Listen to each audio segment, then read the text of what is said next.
first of all, let's get a general picture of this constituency. Patrick Burns joins us, the BBC's political correspondent for the Midlands. Patrick, welcome to the programme. Good to be here. So a Tory-held seat, but just 54 votes. It could hardly be closer. What's the mood this time around, Patrick? What are you sensing? Well, this is one of those classic Midlands marginals that we keep hearing about. It's had a history with sort of classic tug of war. It was won by Mike O'Brien for Labour in 1992 after a long period under the Tories. Then he lost it in 2010 by, as you say, that narrowest of margins. And you do sense, and I've been to this constituency several times during the period of the campaign running up to this, that it really is, you know, you talk to people on the streets and you really do get the sense that this is one of those places that could pitch one way or the other. So the man who nicked it from Mike O'Brien last time around for the Conservatives, Dan Biles, he's standing down this time. What's the story there? Well, the story there is that almost from the off, he became one of the most inveterate opponents of high-speed rail, absolutely impassioned, and he was one of the most high-profile Tory backbenchers. And I think it's fair to say that that kind of defined his career, really, one term, and obviously put him at odds with the prevailing views at the top of his party.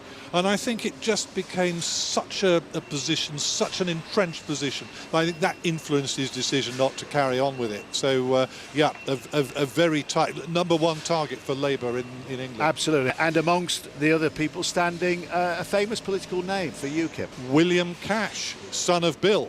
But, of course, they're a distance apart politically, because Bill, of course, is a Conservative candidate in Stone. So, yeah, a pedigree there, which in some ways reflects the battle for the heart and soul to the right of politics. And there's no question that the European issue plays in this part of the world as well. Also, though, remember, UKIP are also impassioned opponents of that high-speed rail line. Yeah. And in the sort of narrow corridor of that line that runs through the counties, up to Warwickshire, through Staffordshire to the north. This is an issue that plays very intensely. As you heard, I was in a factory earlier on, in kind of in the industrial centre. Now I've gone completely rural. I'm in the hamlet, and it is no more than a hamlet. It's a few houses up a pebbled road, actually. It's Gilson. And the reason this is important is because it reflects on, it relates to HS2. In this constituency, people are used to transport being a key issue. The M6 runs through here, the M6 toll, and the M42, but soon HS2, the high-speed rail line, is going to cut right through the area where I am now. It's designed to take people from London to Manchester and Leeds via Birmingham. 5 Live Phil Mackey's here. Phil, despite this wind that's just about to blow me wig off, that's just come up now, we're with John White. We're going to talk to him in a minute because his house has been blighted by HS2, but we're out overlooking some fields he owns. Just explain what's in front of us and what's going to be in front of us. Well, there's an empty paddock, quite often inhabited by a pony that doesn't seem to be here today, and to the right, about 80 metres, in fact to be precise, 80 metres away, some bungalows and a small house. That's the route where the HS rail will come through those houses, so those will have to be demolished. It will come past that 600-year-old oak tree there. That will probably have to go as well, and then just wend north past the rest of these houses here. So there are 51 houses in Gilson. They may or may not all be demolished, but effectively HS2 will buy them all. And what's happened here has been a long-running row about how much compensation they could get. People like John have agreed that. So today he's agreed a sale. He's moving up to Derbyshire. He's got a new house to go to, and this house will be sold. But what happens to them in the long run, this pretty little hamlet of Gilson, is, well, really up to HS2. Yeah, so when protesters were talking about England's green and pleasant land being ruined by HS2, you could cite this as an example. What nationally do the politicians say, and what locally do they say? Because there are some crucial differences, aren't there? Absolutely. I mean, there are the three main parties, the Conservatives, Labour and Lib Dems, have broadly supported HS2 all the way through, but it's sort of getting stuck in Parliament at the moment. There was a bill that they'd hoped to have got through by this year, but it's taking much longer because so many different people have objections and committees have to hear all of that.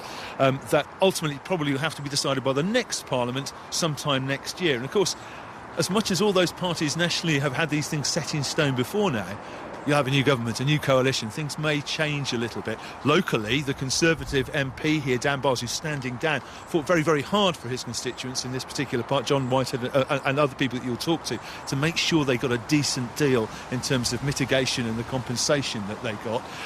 But let's just talk locally about the issues. There are two national parties who say they'll scrap it, the Greens and UKIP. UKIP, as you know, will play a part in the election in this constituency, the Greens probably not. Let's look at Mike O'Brien's election leaflet. He's Labour. He's the Labour candidate. Safeguard the green belt from unnecessary development and oppose HS2. Craig Tracy, he's the Conservative candidate, and he's broadly saying the same. He says he's against HS2 and is working with local action groups for the best possible mitigation. And William Cash, who's the UKIP candidate, he says he's dead against HS2. So people won't necessarily vote for a party, I think, in this constituency. And often those sort of single issues, you kind of make a big deal of them and they don't really influence the election. But when it's so marginal, 54 seats, it could really make a difference which way you go. I'll introduce you to my next guest. John Whitehead's here. John, this is your home. Yes. This is your blighted home, to be 100% accurate. We'll talk in a minute about the kind of deals you've had to do. Also with John is Julie, a neighbour. Hello, Julie. Hi there. John, first of all, tell me about the stress you've been through and briefly the machinations over this house. What's happened? Well, the uncertainty over the 5 years wasn't good for people. Some of our neighbours have looked ill over it. But now that they've agreed that they will buy the houses, all except 3, then there's a certain relief there. You've done a deal. Can I ask what deal you've done for your house? Well, we've agreed with them that they'll buy the house and the field for $530,000. Right. But it took 5 goes, and initially they offered more than $100,000 less than that. And although it's fine for us now and we're happy, we're still concerned over some of the people who were sick and had to leave under special hardship, and they settled for something less, right, understandably. So you haggled, others didn't? Yes, exactly. Right. Again, more detail to come. Julie, briefly, what's your position here? We've applied to go under blight and the government's accepted to purchase from us, but we haven't actually started the valuation process yet. So you've got to go through the haggling process? And that is a concern, and we're expecting quite a fight. What's the ahead. jeopardy there, that they'll say, here's our last offer, take it or leave it? I've decided that the action we need to take is we're not standing for that, and we will keep going back and we will battle until we get what we feel is fair, which is what they have promised to give us. Yeah. Such as John's case. What's interesting for me, John, I came here and thought, what a beautiful little peaceful hamlet. We can all say shush and hear the bird song, but actually if we all just go shh, I think we may be able to hear the M42 in the background. So transport plays a huge role here, doesn't it? So why would HS2 cause so much difference coming through when you've got the M6 toll, the M6 and the M42 here? Well, the big difference is that as soon as they announced it on the 10th of March 2010, all the properties in Gilson, and presumably all along the line as well, became worthless overnight. You've got some money for yours. Julie, you talk about you've still got a haggle for yours. You're a neighbour of John's. Mike Ponsonby. Mike, we said a quick hello there before election report. You're from the Campaign for Rail. You're pro-HS2. What can you say to John and Julie that might persuade them that it's actually a good idea? Thank you. The railway network that we have in the UK at present was built in 1850. With the exception of HS1 down to Dover, there has been no change in the existing railway network over the past 165 years. So we are rapidly running out of railway capacity in the UK. We're also running out of time because it takes 10 years to build a railway. And we're also running out of oil. Within the lifetime of our children, perhaps even these young people here, oil will become in very short supply. So we have to start planning alternative rail routes now to give us transport options for the future. Julie, convinced? No, I'm not convinced. I think if I felt it was a project worth doing, the pill would be easy to swallow. Why do you think people like Mike and politicians, political leaders, are saying that it's good for the future? It's a far-sighted infrastructure project that will benefit future generations. The problem is that not the whole of the country is actually benefiting from this. I've got friends in Cardiff, they're concerned, they're anti the HS2 because they're not getting any benefits from it. If you live in Cornwall, you're not gaining anything. We're all paying for this as taxpayers. Yeah. And I feel that the money could be better well spent throughout the whole network. What concerns us, and still will afterwards, is that, for example, Roy, on the exceptional hardship, he left. He was. This is a neighbour of yours. Neighbour, in that's Gilson, right. Yeah, sorry. Yeah, and he left getting more than £100,000 less than his property was worth. His house was the best house in Gilson. Right. So why I suppose we can't really talk about individual cases, but why do you think people, because you said it's happened to more than one person here, why have they settled for such a low offer, do you think? Well, Roy is a good example. He's had a stroke and a heart attack. He was worried to death that he might die, leaving a worthless house to his widow. So he was keen to go quickly, and that's why he ended up accepting a lower offer than he perhaps should have done. Because as soon as you hear something like this, you become... I think the natural instinct is to be frightened of the future, isn't it? It's unreasonable, it's unjust. And what I'd like to ask the businessmen, because it looks as though government might not be able to, legally might not be able to, but will the business community do anything to redress some of the injustices that have occurred to just a few people? Oh, compensation perhaps if people are settled for too little is what you're saying. Yeah. Why do you think that's a reasonable request? Or is it market forces? No, I think it's perfectly reasonable request. Anybody that's suffering as a result of the route of HS2 going through the village of Gilson should get the commercial value for their property. That is today's value.